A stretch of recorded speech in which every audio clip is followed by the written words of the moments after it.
태풍이 온다는 소식을 들을 때마다 우리 집 유리창 깨지지 않게 지킨다며 초록색 테이프를 창문에 커다랗게 X자로 붙여놨던 분들 많으시죠? 그런데 이 방법이 썩 효과가 있진 않다고 합니다. 왜냐? 태풍이 올 때 창문이 깨지는 이유가요. 창틀이 헐거워져서이기 때문입니다. 그래서 테이프를 붙일 때는 꼭 창틀이 고정되도록 창틀의 가장자리에 테이프를 발라주는 게 중요하다. 저렇게 그렇죠. X가 중요한 게 아니라 근데 그런 얘기도 있잖아요. 테이프 말고 신문지 이렇게 쫙 발라가지고 해놓으면 이것도 튼튼해진다. 이런 얘기도 있었는데요. 자, 그런 또 얘기도 있죠. 예. 좀 많이 좀 모르시는 것 같은데요.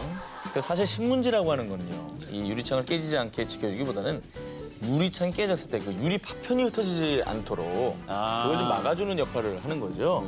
올바른 활용 방법은 신문지를 유리창에 넓게 붙여놓고요. 수시로 물을 뿌려서 밀착을 해주는 겁니다. 자, 하지만 솔직히 신문에 물 마를 때마다 어떻게 이걸 매번 물을 뿌립니까? 그러니까요. 귀찮잖아. 네, 돌아버리죠. 그래서 저 안전기자 전기자가 말이죠. 새롭게 추천하는 아이템. 부엌 서랍에 하나씩 굴러다니는 랩 있잖아요. 창문에 분무기로 칙칙 물을 뿌려주고 랩을 붙여주면 신문지보다 더 찰떡같이 붙는다고 합니다. 자, 그런데 이렇게 준비를 철저히 했는데 태풍 올 때 이제 강풍도 불지만은 폭우도 엄청 내립니다. 그래. 그렇죠. 상상하기도 싫지만은 우리 집에 물이 차올라 대피해야 한다면 꼭 기억하세요. 도시가스 사용하는 집에서는 중간 밸브, 계량기 옆 메인 밸브까지 꽉 잠그셔야 됩니다. LP가스를 사용하는 집에서는 밸브를 잠근 뒤 체인 등으로 용기를 단단히 고정해 두셔야 합니다. 야, 그거 굴러다니다 폭발하는 거. 폭발하죠. 그리고 태풍이 지나가고 난 다음에 꼭 조심할 것이 있습니다. 야, 드디어 우리 집에 돌아왔다. 뜨거운 물에 씻고 푹 쉬어야겠다. 잘 모르시는 것 같은데요. 집으로 막 돌아와서 예. 가스보일러를 함부로 틀었다가는 큰일 납니다. 왜 그렇죠? 침수의 영향으로 감전될 수가 있기 때문이죠. 아, 이게 물 틀었다가 바로 감전된다고. 그렇죠. 그러니까 반드시 한국가스안전공사 1544-4500번, 1544-4500에 연락해서 가스 점검 먼저 꼭 받으시고 나서 이용하시면 좋겠습니다. 그리고 한국전기안전공사 1588-7500, 1588-7500에도 연락을 하셔가지고 굉장히 검사를 깐깐하게 해주죠. 깐깐하게 해주세요. 예, 예. 예, 혹시 모를 감전 사고에도 대비하시기 바랍니다. 한국가스안전공사 몇 번? 1588-7500. 1544-4500이라고 5초 전에 얘기했어요. 1544-4500. 한국전기안전공사요? 1588-7500. 오. 가스안전공사요? 1588-7500. 1544-4500이라고. 아, 진짜. 이 재해의 영향으로 기대 수명보다 일찍 사망하는 조기 사망자 수가 한 해에 약 700만 명. 국제암연구소가 발표한 1급 발암 물질로 발표한 근원. 바로 미세먼지. 미세먼지입니다. 올해 들어 우리나라 곳곳에 내려진 미세먼지 주의보만도 무려 100건이 넘었고요. 더 충격적인 건요. 세계 최악의 공기 순위 조사에서 말이죠. 우리나라가 인도에 이어서 세계 2위를 차지했습니다. 중국을 넘었다는 얘기야? 이렇게 우리 생활에 초밀착된 자연재해 미세먼지 A부터 Z까지 잘 알아야 잘 해결할 수 있는 거 아니겠습니까? 알쓸미놈, 알아두면 쓸데있는 미세한 그놈. 먼저 미세먼지란 무엇이냐? 주로 공장이나 자동차 배기가스의 오염물질로 이루어진 아주 가는 먼지 입자를 말하는데요. 머리카락의 7분의 1 크기보다 작은 10 마이크로미터고요. 그것보다 더 작은 초미세먼지는 2.5 마이크로미터. 이건요, 이 코나 기관지의 점막조차도 걸러낼 수가 없습니다. 그래서 몸속에 쌓입니다. 그 정도로 작은 크기고요. 장기간에 흡입했을 경우에는 천식이나 폐질환, 눈으로 들어가면 알레르기성 결막염을 유발하고요. 심지어 심할 때는 미세먼지가 혈관에까지 침입합니다.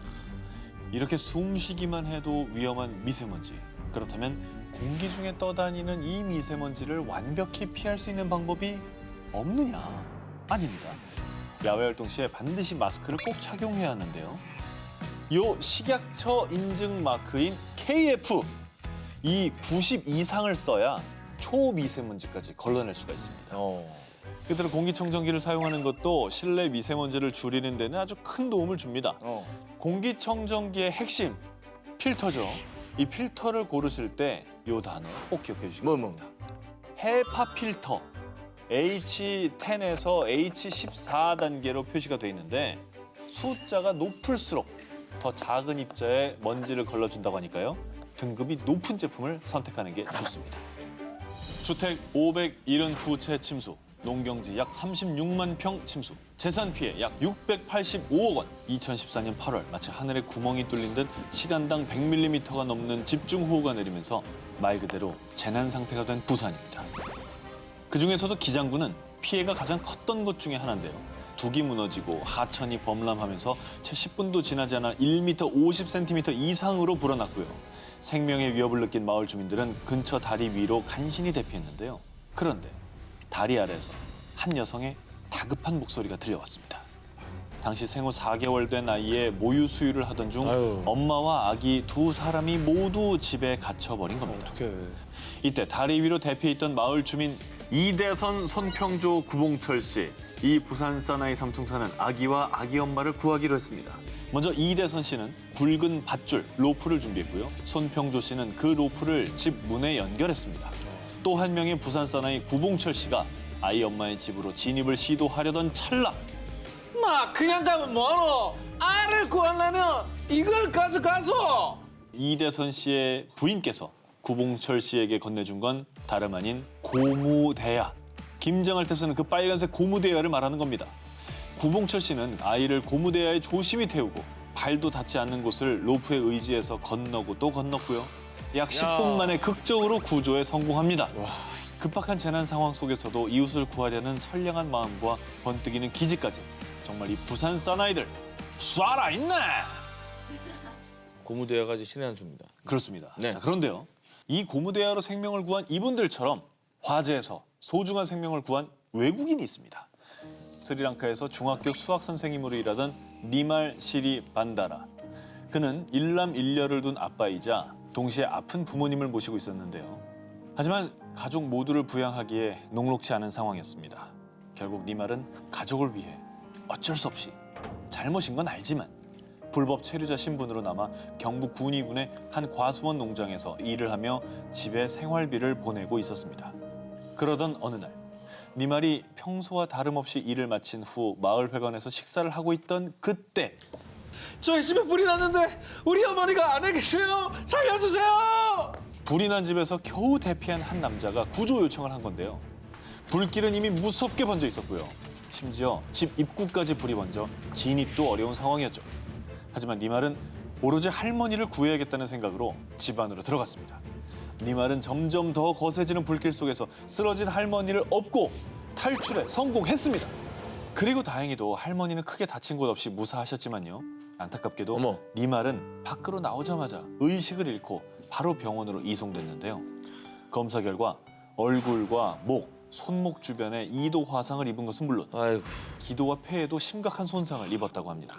자신을 내던져 소중한 생명을 구한 니말은 지난 6월 불법 체류자로는 처음으로 의상자로 선정됐습니다. 이분이 그때 그냥 꼼짝 않고 가만히 있었으면 불법 체류자인 거 안 걸리는 그렇지. 거잖아요. 자기 그렇죠. 털도 안 나고 가만히 잘. 그렇죠. 더 고마운 마음이. 정말 물불 안 가리고 네. 예, 뛰어든 거죠.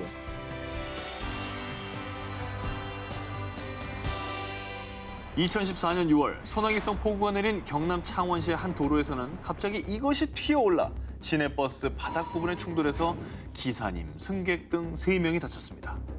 비만 오면 출몰한다는 도로 위의 지뢰는 바로 맨홀 뚜껑이었습니다. 2014년 국립재난안전연구원이 실시한 실험에 따르면 저지대에서 시간당 약 50mm의 집중호우가 내리면 하수가 역류합니다.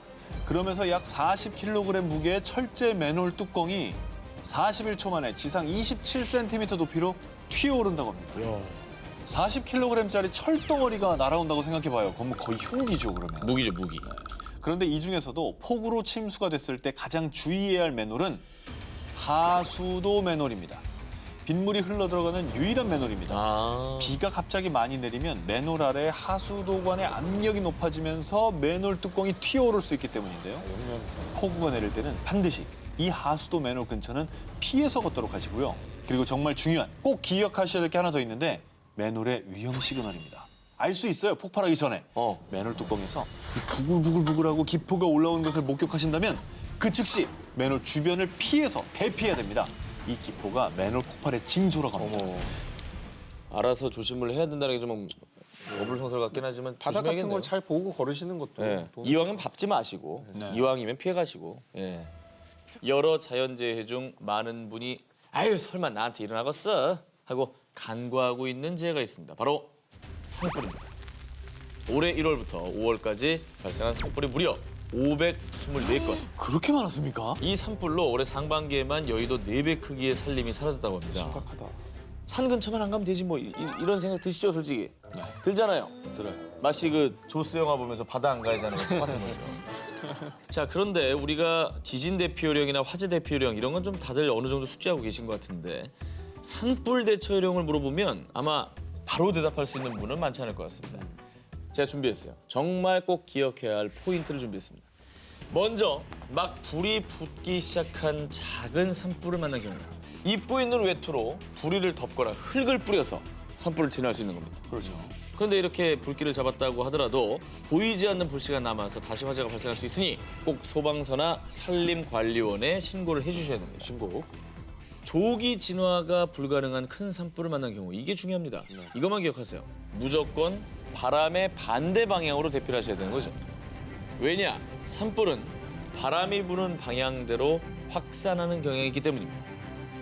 바람이 세게 불지 않아 풍향을 잘 모르겠다 하시면은 그냥 무조건 불길의 반대 방향으로 달리시면 됩니다. 불길의 반대 방향. 최대한 등산로를 따라서 대피하셔야 되겠고요. 만약 길까지 잃었다면 헬기가 구조하기 쉽도록 산 정상을 향해 대피하는 것이 좋습니다. 오히려 위로 올라가 버리네. 그 보이니까요.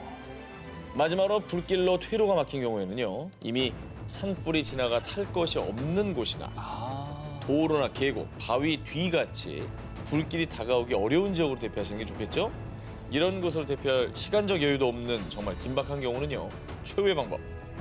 낙엽이나 나뭇가지 같이 탈만한 것들을 최대한 멀리 긁어낸 뒤에 얼굴과 등을 가린 채 엎드려 있어야 됩니다. 근데 제일 중요한 거는 아까 말씀드렸다시피 입산을 하실 때 불씨가 될 만한 건 라이터나 그럼요. 성냥, 담배. 이런 취사도구 이런 거는 안 가져가시는 게 저는 제일 중요하다고 담배가 제일 위험해요. 꺼진 불도 다시 보자. 좋습니다. 2008년 규모 8.0의 지진으로 약 9만 명에 가까운 희생자를 낸 중국 스촨성 대지진, 2010년 30만 명의 목숨을 앗아간 IT 대지진, 그리고 2011년 일본을 강타한 동일본 대지진까지 순간적으로 도시를 집어삼켜 처참한 폐허로 변한 피해 지역들, 도저히 희망이라고는 찾아볼 수 없는 이곳들에 수많은 이재민들을 위한 이 집이 생겼다고 하는데요.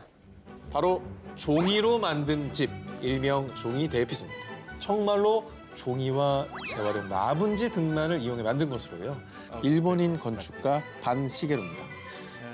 그는 1995년 1월에 발생한 고베 대지진 당시 수많은 이재민들이 비위생적인 데다 2차 피해를 당할 수 있는 환경에 놓여 있는 것을 보고 비영리 재단인 반을 설립하게 됐다고 합니다.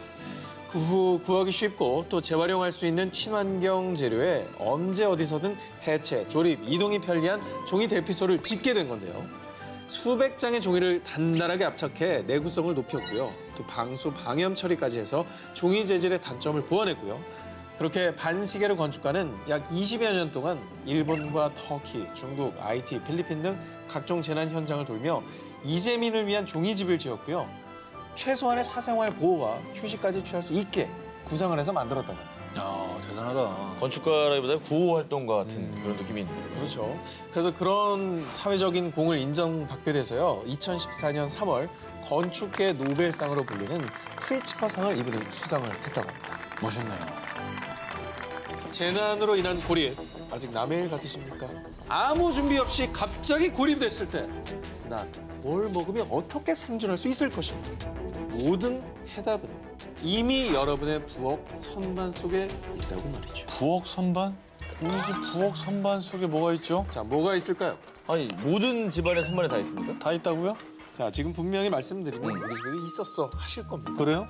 지진이 났다, 태풍이 온다 이런 소식이 들릴 때마다 제일 먼저 마트에서 동나는 식품은 라면입니다. 라면 있죠. 사실 라면은 좋은 비상식량은 아니라고 합니다. 아니에요? 생존 전문가들은 기특한 비상식량으로 국수를 꼽습니다. 국수를 뽑아요? 네. 국수를 뽑네. 아예 이렇게. 아, 누가 자, 스타로 국수를 뽑는데요? 태풍도 다 지나갈 거야. 자, 국수를 예쁜네. 뽑는 게 아니라 네. 생존 전문가들 국수를 꼽습니다. 꼽는다고. 자, 이 면 자체에 소금간이 되어 있어서 유통기한이 2년에서 3년으로 길고요. 무엇보다 이 가느다란 세면의 경우에 그렇지. 미지근한 온수에 그냥 이렇게 10분만 불려놔도 바로 먹을 수가 있기 때문이죠. 그래서 소면 생각해봐. 그러네, 풀리잖아. 그러네. 즉 전기 없고 불 없을 때 세상 간편하게 먹을 수 있는 비상식량이 바로 국수라는 겁니다. 그러네. 자, 국수 좋다 치고요. 네. 비상식량이라도 국수만 먹으면 물리거든요. 예.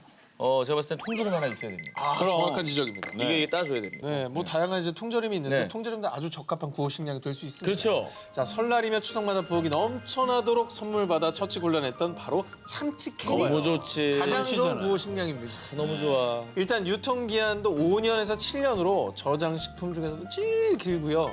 고단백, 저칼로리 식품이어서 고립됐을 때 챙기기 어려운 영양분도 보충해 줄 수 있다고. 너무 좋아. 먹고 싶다. 또 흔한 재료이지만 고립 상황에선 생존 필수품으로 변신하는 우리 집 기본 생활용품도 또 하나가 있습니다. 바로 식용유입니다. 식용유요. 식용유는 왜죠? 정전이 됐을 때 작은 종지 그릇에 식용유를 담고 화장지나 종이를 손으로 비비꼬아서 심지를 만들어낸 뒤 이 심지를 식용유에 담가놓고 불을 켜게 되면 이게 등잔불이 되면서 야, 신기하네. 요긴하게 랜턴 대용으로 쓸 수가 있는 거예요. 야, 저렇게 활용할 수가 있구나. 누가 봐도 굉장히 좋은 정보인데. 굉장히 괜찮네요. CCC를 뿌리고 19입니다. 콩물을 주었죠. 인류 최후의 날을 대비해서 씨앗을 수집하는 사람들이 있다고 합니다. 바로 북극해에 있는 노르웨이령 스발바르 제도인데요. 차가운 해변의 땅이라는 뜻입니다. 겨울 평균 기온이 영하 15도. 면적 약 85%가 빙하로 뒤덮여 있습니다. 그런 이곳에 자연재해나 핵폭발 같은 대재앙 이후 식량 고갈에 대비한 국제 종자 저장고가 있습니다. 그래요? 2008년. 가볍게 얘기할 건 의미 아닌데. 있는 곳이에요. 예. 괜찮은데 이거. 갑자기 등을 돌리네. 들어보세요. 들어보세요. 아니, 갑자기 이 사람 등을 돌려요? 아니 소면 얘기할 때가 아닌 것 같아요. 지금. 깜짝 놀랐네. UN 세계 작물 다양성 재단의 주도 아래요. 빌 앤 멜린다 게이츠 재단을 비롯한 세계 각국의 정부와 NGO 단체 등에 의해 건설된 국제 종자 저장고는요. 현대판 노아의 방주로 불리면서 혹여나 벌어질 자연재해 뒤 살아남아 있을 후손들을 위해 전 세계 농작물들의 소중한 씨앗을 보관하고 있습니다. 전 인류적인 거시적인 차원에서. 그렇습니다. 아주 중요한 사업이죠. 이렇게 귀한 대접받으며 보관 중인 종자만 무려 약 93만여 개로요. 이렇게 병에 담겨 특수 비닐에 포장되어 보관 중입니다. 유전자빨. 그리고 우리나라도요. 아시아 국가 최초로 기장, 벼, 옥수수, 보리, 참깨 등 약 13,000점의 작물 종자를 맡겨둔 상태라고 합니다. 그리고 이 종자 저장고뿐 아니라 지구 종말을 대비한 곳이 또 있는데요. 국제 종자 저장고 옆엔 20년 이상 버려진 석탄 폐광이 있습니다. 이 폐광은 그냥 폐광이 아니라요. 서적, 문서, 오디오, 비디오 등 디지털 지적 재산을 보관하는 데이터 저장고, 북극 세계 보관소입니다. 몰랐어. 디지털 기록 보관업체 PB에 의해 올 3월에 개관했는데요. 데이터를 안전하게 보관해주는 디지털 도서관 역할을 하고 있고요. 이 중요 문서들은 그 어떤 해커가 와도 해킹할 수 없고 최대 1000년 동안 데이터를 보존할 수 있는 아날로그 필름에 담아 이야. 대재앙에 대비한 지적 재산을 보관하고 있다고 합니다. 이야. 이거는 대단하죠? 5글자로 인류의 지혜다. 정말 멋있습니다. 정말 근데 유비무환입니다. 역사상 최고의 발명은 저는 국수라고 생각합니다. 국수요.